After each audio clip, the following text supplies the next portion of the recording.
Damai bagi Yesus Tuhan kita. Shalom saudara, selamat datang di Gibeon Church. Di sini bukan tempat untuk orang sempurna, tapi tempat di mana kita semua disempurnakan oleh kuasa Injil dan kasih karunia Tuhan kita, Yesus Kristus. Minggu ini kita akan bersama merenungkan pertanyaan katekismus minggu yang ke-25. Saya akan membacakan untuk pertanyaannya dan bersama kita membaca untuk jawaban dan juga ayat Alkitabnya. Apa yang terjadi pada orang percaya setelah pertobatan? Setelah pertobatan, seorang percaya dipersatukan dengan Kristus melalui berdiamnya Roh Kudus yang menjamin warisan masa depan kita. Dipersatukan dengan Kristus berarti bahwa semua dosa kita diampuni, kita memiliki kebenaran Kristus yang diperhitungkan kepada kita, dan kita dipersatukan dengan tubuhnya, gereja. Kita baca bersama Yehezkiel 11 ayat 19 dan 20. Aku akan memberikan mereka hati yang lain dan roh yang baru di dalam batin mereka. Juga aku akan menjauhkan dari tubuh mereka hati yang keras dan memberikan mereka hati yang taat. Supaya mereka hidup menurut segala ketetapanku dan peraturan-peraturanku dengan setia. Maka mereka akan menjadi umatku dan aku akan menjadi Allah mereka. Silakan duduk.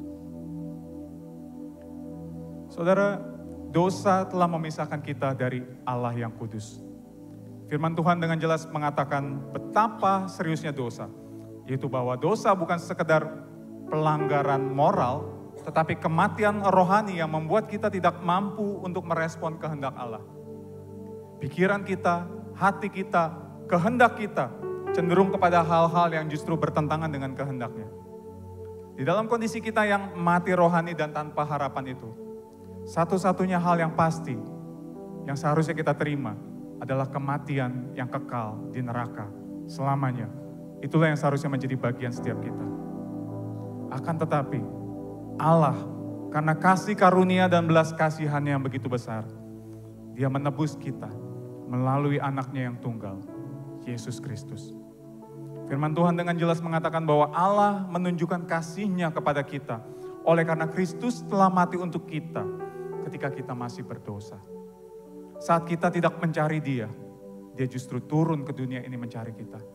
Bahkan di saat kita yang paling tidak pantas untuk dikasihi, di saat itulah Dia menunjukkan kasih-Nya yang begitu besar kepada kita. Melalui pengorbanan Kristus, kita yang tadinya mati telah dihidupkan bersama dengan Dia. Bukan hanya diselamatkan, tetapi kita diberikan hati yang baru. Bukan hanya diampuni, tetapi kita diangkat menjadi anak-anak Allah. Dan bukan hanya dibebaskan dari belenggu dosa, tetapi kita juga dipersatukan dengan Kristus. Kebenaran Kristus menjadi kebenaran kita. Meskipun dalam perjalanan di dunia ini kita mungkin masih jatuh bangun di dalam menghidupi Injil. Namun karya keselamatan Kristus yang telah kita terima, memungkinkan kita untuk datang bertobat dengan kesungguhan, tanpa merasa takut dihukum. Bukan karena takut dihukum, tetapi karena kita telah mendukakan hati Allah yang telah begitu mengasihi kita. Dan kita bersyukur, karena kita tidak menjalani proses pengudusan ini seorang diri, dan dengan kekuatan kita sendiri, tetapi kita menjalaninya bersama dengan Kristus, yang senantiasa menyertai kita, dan memampukan kita. Itulah sebabnya, pertobatan sejati dimulai dengan Kristus, membawa kita kepada Kristus, dan menyatukan kita dengan Kristus. Sehingga sebagai orang-orang yang telah dipersatukan dengan Kristus, kita semua dapat berkata seperti Paulus berkata, memang aku hidup, tetapi bukan lagi aku sendiri yang hidup, melainkan Kristus yang hidup di dalam aku. Dan hidupku yang kuhidupi sekarang di dalam daging adalah hidup oleh iman dalam anak Allah yang telah mengasihi aku dan yang telah menyerahkan dirinya bagiku. Inilah identitas baru kita, hidup yang berakar di dalam Kristus. Yesus tidak hanya mati supaya kita bisa pergi ke surga, tapi Dia mati supaya kita bisa hidup di dalam Dia, berjalan di dalam relasi yang erat dengannya, dan berjalan di dalam terang kasih-Nya setiap saat. Hanya di dalam pribadi Yesuslah kita menemukan rest kita yang sejati. Karena kita tahu, di dalam Dia kita telah diampuni, di dalam Dia kita dikasihi, dan di dalam Dia kita dipersatukan. Amin. Saya mengundang setiap kita bangkit berdiri. Saudara, mari saat ini kita datang di dalam doa pertobatan secara pribadi.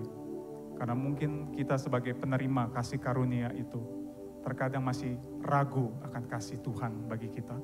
Atau mungkin sebaliknya, kita sebagai penerima kasih karunia itu justru malah menganggap murah kasih karunia yang Dia berikan kepada kita. Mari kita datang di dalam doa pertobatan secara pribadi.